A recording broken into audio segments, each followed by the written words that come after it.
Luca Zaia per la Lega, Flavio Tosi per Forza Italia, Alessio Morosine, Franco Roccon per la Liga, Andrea Ronco, meglio noto come Veneto Imbruttito, per Noi Moderati. Le liste di centrodestra a sostegno della candidatura a presidente di regione di Alberto Stefani si affidano, ma non tutte, al nome forte a traino del partito. L'eccezione la fanno Fratelli d'Italia e UDC, che puntano a un'impronta strettamente territoriale. 6 liste, 304 candidati su 325 candidature. In tutte le province Lega e Forza Italia, come ampiamente annunciato dai diretti interessati, schierano capolista rispettivamente il governatore uscente e il coordinatore regionale del partito, seguiti da nomi che non è stato facile fino all'ultimo scremare.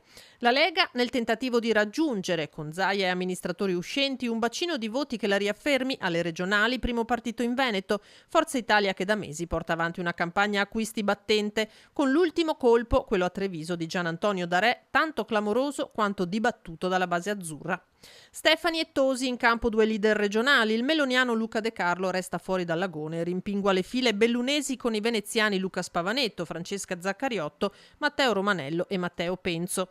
L'UDC attinge alle file dei cattolici, da Eric Pasqualon, sindaco di Carmignano, al collega di Pianiga Federico Calzavara. Andrea Ronco, il Veneto Imbruttito, schierato in 4 province da Noi Moderati, mentre la Liga Veneta Repubblica si affida al capolista Alessio Morosin su Padova e Venezia e Franco Roccon su Belluno e Treviso. Liste depositate gli ultimi giorni utili, candidature pesate con il bilancino per un centrodestra che più che a correre pensa già a governare.